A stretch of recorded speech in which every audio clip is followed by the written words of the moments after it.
You know, I don't know what it is, but the older I get, the more time I spend searching. Um, I search for my keys, can't remember where I put them. I search for my phone. I try to find those lap paper that I put somewhere. You know how it goes, right? I don't know what it is, but as we get older, we can't remember things the same way that we used to, and we spend a lot of time searching. Well, I was thinking about this during Easter because we had the grandkids over and I put out Easter eggs, and it was fun because it was fun watching them search everywhere. You know, I had to tell them how many there were and which particular rooms that we're in, but it was great to watch them search. And, it's different because when we're kids, I think in some ways we love the search. When we become older, I don't know, it's just not quite as fun. Well, I was studying this, and I was reading. I was reading through the Book of Acts these last few weeks, and one of my favorite stories is the story of when Paul finds himself in Athens, and what happens is he's gotten in trouble where he was, and so he's kind of left, and he's left his other co-travelers where he was, kind of cleaning things up or covering everything. But then he goes off, and he's in Athens all by himself. And as he's in Athens, he starts to walk through the city. And now Paul always like finds a synagogue to teach in, and then a marketplace to teach in. And so this is what he's doing. But he's walks through the city, and as he does, he's just overwhelmed by all that he sees in terms of idols and all these other things that are there in Athens. And he's frankly, I think he's kind of appalled at what's going on there. And so his teaching in the synagogue, and especially though in the marketplaces, he teaches in the marketplaces. Some people hear his teaching and they think, wow, this is different. I've never really heard this before. And so they invite him to come to the public forum, to a place called the Areopagus, which was a place where debates and ideas were shared publicly. And so Paul is invited to come and be a guest speaker there. And so he does this. And as he does, he begins what he says this way. It says, and this is Acts chapter 17, beginning at verse 22. So this is after, he's been invited to come. He says, then Paul stood in front of the Areopagus and said, Athenians, I see how extremely religious you are in every way. For as I went through the city, I looked carefully at your objects of worship, and I found among them an altar with the inscription, to an unknown God. What therefore you worship as unknown, this I proclaim to you. He goes on then to talk about how God, the God of Israel, the one true God, he says that God was the creator of everything.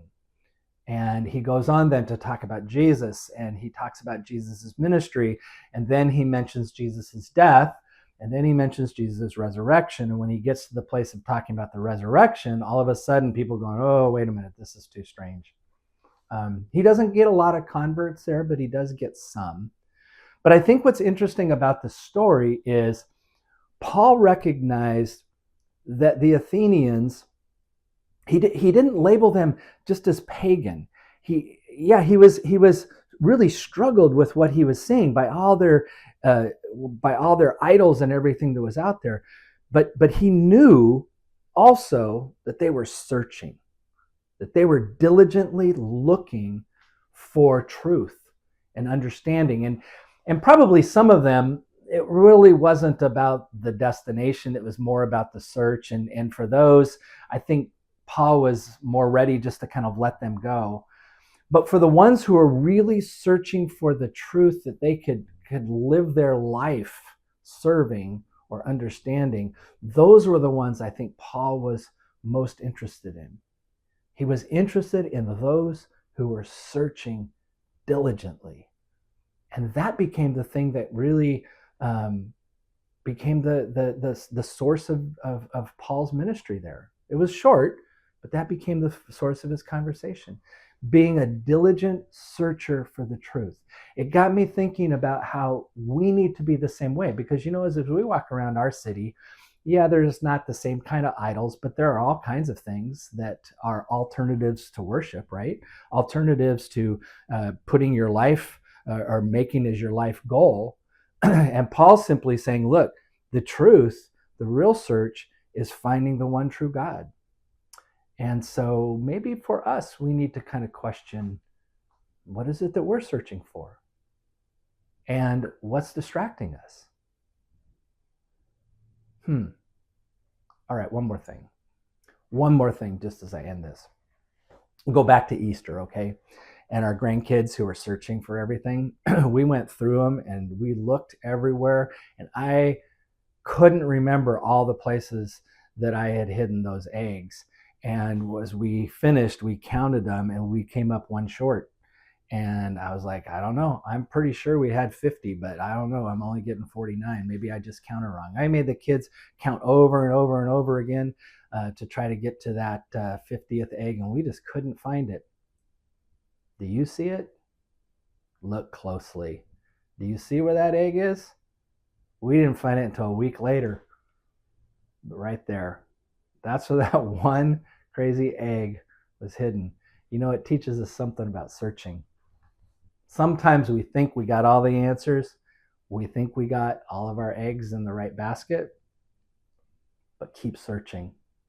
Because if you haven't come to understand fully everything that God is teaching you, and here's the thing, you're never going to get there. You're going to always have to be searching. You got to keep that searching going. So keep looking, keep searching.